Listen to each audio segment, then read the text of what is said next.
As you see here, my nukes are already landing, destroying tons of cities in Europe, across Europe and Russia. I'm already up to 83 points, and my opponent already fell to 57. I mean, you see right there, within maybe a minute or two real time of the game actually starting, of the nuclear war actually starting, I've already taken down a large majority of their cities. Yeah, they're still launching nukes here. The nukes from my submarines are pouring down into Moscow, Leningrad. At this point, they're not. My submarines are getting attacked. You saw before. It took only one of those those turrets to destroy the submarine. But at this point, none of the turrets are focused on them because of the fact that I'm pretty much invincible this time because they're all focused on launching their own nukes. We have at least 2, probably air bases, launching attacks at me, but still not going to stop me. All my submarines are going to launch around these cities, and by the end of this war, I'm going to say I believe the cities have between 0 and 1 million people left in them. That's across Europe and Russia. Any moment here as well. Player 2 will start his attack on the bottom of, or on the south of Africa, and I will just get raped over there. But by that time, I have close to 180, 200 points, and I'm well ahead of anyone else in second place. So there's really, at that point, the attack was too late. They can't really do anything. He launches his nukes right here, and these start killing my silos. But again, there's really no point. By the end of this war, you'll see I lose all my silos. I have no silos left. The only nukes I possibly have are from my submarines, which actually go by very, very quickly, and I have none in my submarines at the end of the war. The only nukes at the end of the war that I have left over are from my bombers, which I don't have a use for because now the turret fences are back up, so there's no point of sending them in. So we're at 130, 149 right now. Kiev was just hit. Airbase destroyed, launch detected, blah blah blah. Submarines are mostly used for cleaning up. They can't fire really far ranges, so sorry. So if you see here by the little tiny red line, I can't pass that or the nuke won't launch, which is mostly why they're good for cleaning up. I'm not gonna take out a whole city halfway around the world with it, unlike you could do that with a silo. Just for cleaning up, killing the 0.5 million people left in a city. Any city that does not already have a nuclear sign on it, that's what I'm looking for. If the city already has a nuclear sign on it, I know there's a possible nuke heading towards it, and therefore no cleanup is needed. So yeah, that's what we're going for. 160 points right now. I am 100. Yeah, I just went down. I'm about 3 to 4 times as much as anyone else right now playing. That number stays about the same.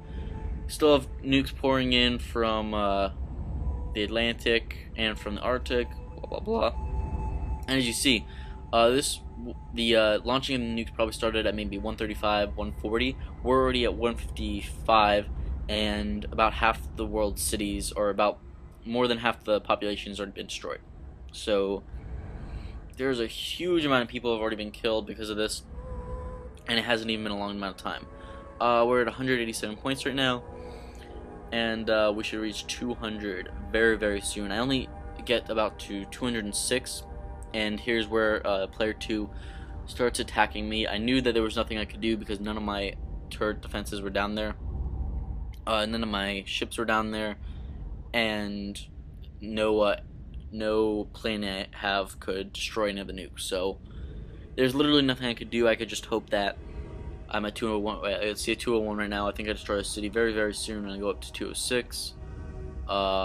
Wait for it. 204. One more city for 206. Wait. Come on. 203. Very, very soon. Get this high score. I think when this nuke lands right here. It's only 202. 206. There we go. There we go. I just hit 206. That's the highest I get in the entire map. Other than that, then I started just declining. But I knew there was nothing I could do with those nukes. I just have to hope that the enemy is too low, and they're only at 67. Plus, they were getting attacked from Europe, some of me, so I knew they didn't stand much of a chance. So I was just like, okay, just let them do what they need, and then let them go off and do whatever the hell they want. So now I just figured I'd just move them down there because I think player two's or blue's navy is pretty much destroyed. So I figure why not. Yeah, moving them down there. Blah blah blah blah blah. See, I'm still going up and down now, even though I'm very limited on nukes. If you not limit, but if you time right when you launch them, and you launch them not all in the same place, don't call 5 nukes on one city, even if it has 20 million people in it, because you only need 2 or 3 nukes to eliminate 16 million people in that city, and then you'll still be good.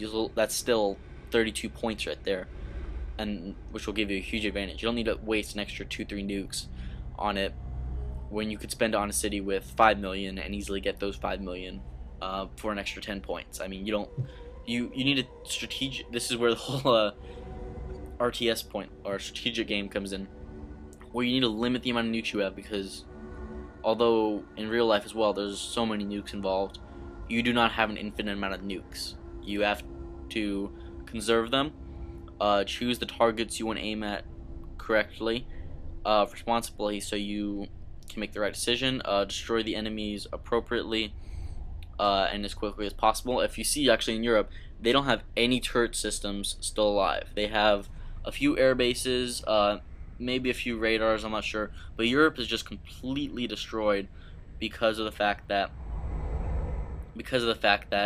I used my bombers to go in, destroy their radars, their air bases, and some of my nukes to go in and destroy their air bases, knowing that they would have no way to defend themselves, and therefore it would only lead to greater destruction. Submarines. After all the nukes have gone from submarine, it's pretty much useless unless you turn it into active sonar. This allows it to scan for above and below sonar just faster, and it allows it to also attack. So as you see right here, I turned all my subs into active sonar, and they are attacking these 3 subs. Only if your submarine is set to active sonar will it attack. So it's good to know that you do not want to change it to active sonar while it's going over a stretch of land. So if I sent those 2 fleets over to the Atlantic and the Arctic, and I even turned 1 sub on, it possibly could have given away the position of all the subs. So you only want to do it when they're pretty much out of nukes, and the only thing they're left for is as a ground attack.